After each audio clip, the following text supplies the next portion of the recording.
nga, nakakalito. Nakita naman natin sa kalsada, halos walang tao kasi akala may fair hike. Biglang inatras na naman. Ano ba talaga? Wala ba kayong GC?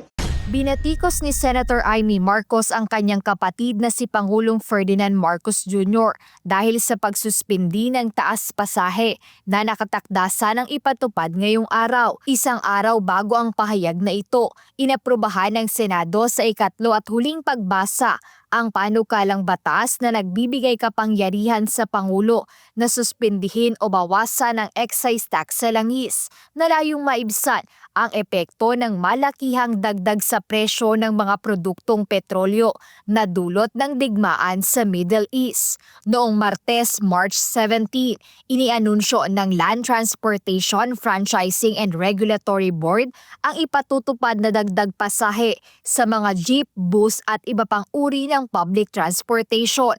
Ngunit sa isang video message na inilabas ni PBBM kahapon, ipinag-utos nito sa Department of Transportation na suspindihin ang implementasyon ng fare hike. Nakakalito. Ginulo ninyo kami hanggang gabi-kagabi na tapusin na yung excise tax authorization sa presidente.